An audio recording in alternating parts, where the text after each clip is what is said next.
Jai Shri Ram. Angaramaya. Angaramaya is an interesting term, which means the heat and the torture that you can experience if a burning piece of firewood is inside you. So, in the philosophy of Krishna Bhakti, it is said that Krishna is like a burning piece of firewood in both union and separation alike.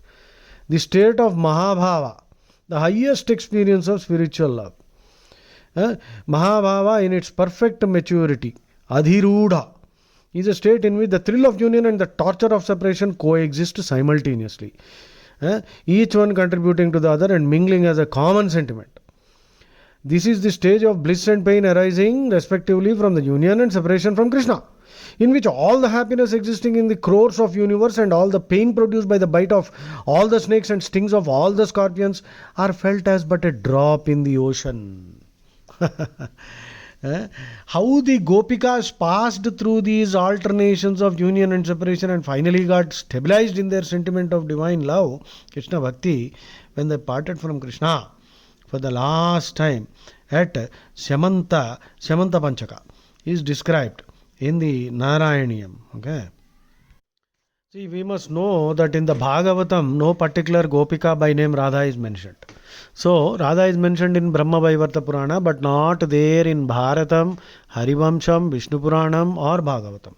So, we must understand that this is simply a poetic fancy to enhance Krishna Bhakti. So, that is perfectly justified. Now, in the Bhagavata, no Radha is mentioned. And when Krishna disappeared from among the Gopikas, he did so in the company of one particular Gopika mentioned as Anayaradhika. Anayaradhika. And he did so in the company of this Gopika, who was not yet overcome by pride and egoism because she has a relationship with Krishna. We must understand that theologically, Radha is exalted into the Swarupa Shakti, inherent power of Krishna.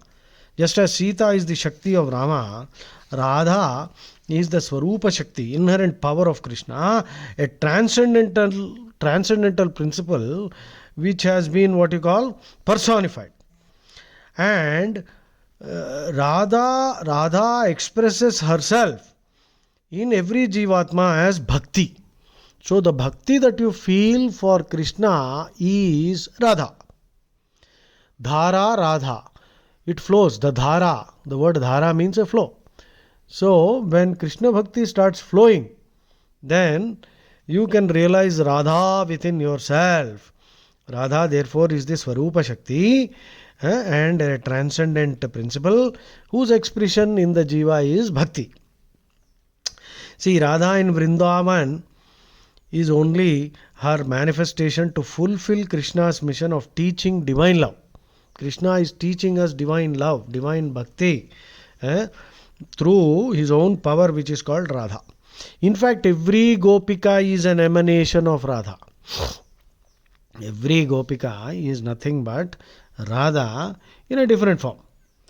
So the Bhagavatam is said to have taken its present shape after several thousands of years. There are lots of additions, interpolations also are there.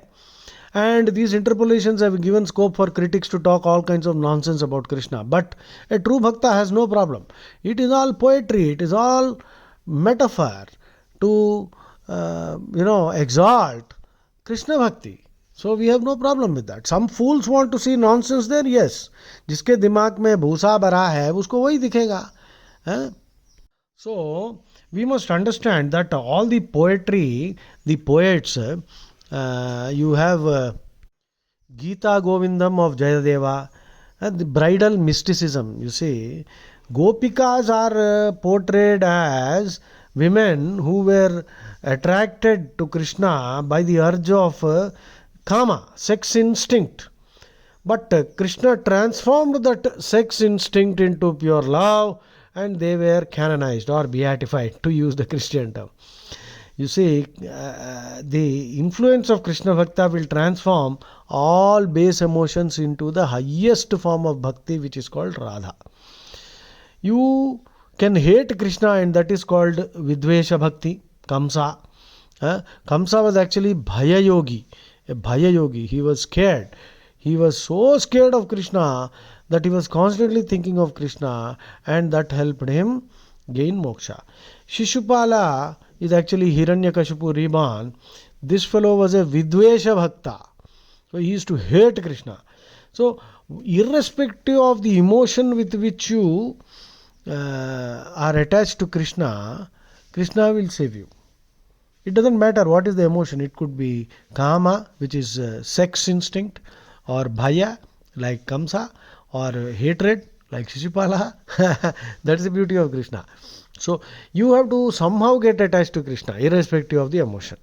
Of course, ordinary mortals like you and me, we need not go for all those other things. We should try to study Bhagavad Gita, live it, and develop Sakhya Bhava and Dasa Bhava.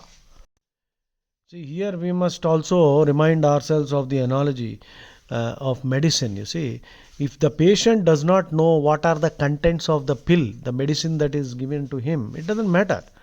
The medicine will work. Similarly, Krishna Bhakti, study of Gita, Gita Upasana will work. Whether you understand it or not, it will work. So, here the main concept we are discussing is Mahabhava. The Mahabhava can be in English described as the pinnacle, the acme, the zenith of divine love.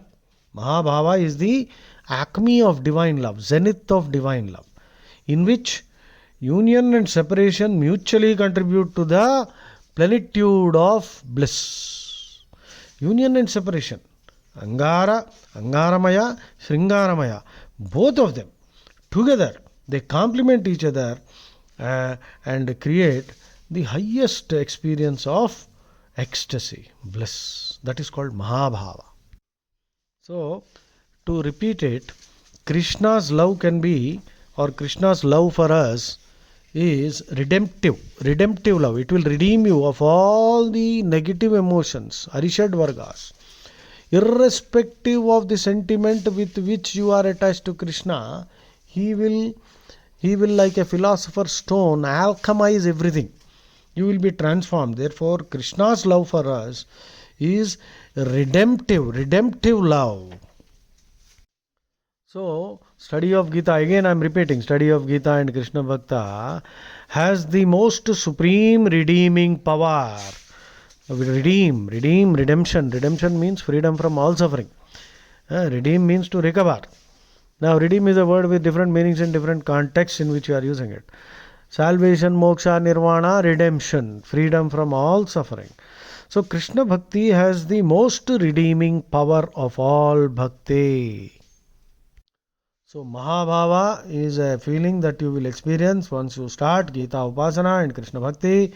And remember, Bhakti is the one royal road to the spiritual Sammambonam. Sammambonam means the highest good or moksha. So, Bhakti, Krishna Bhakti is the royal road, Rajamargam. Chakkani, Rajamargamulundaga, Sandula Duranela Bo Manasa. Tyagaraja says, when there is a highway, royal road to spiritual emancipation, to the Sammambonam, the highest bliss, moksha, why are you getting into the side allees? గల్లీల్లో ఎందుకురా దూరుతున్నావు సందుల్లో పందుల్లాగా when there is a highway, so attach yourself to Krishna or Rama or of course Shiva, Ganapati, Devi, Kartikeya. They are all different emanations of Krishna himself. So this is Mahabhava. Jai Shri Ram.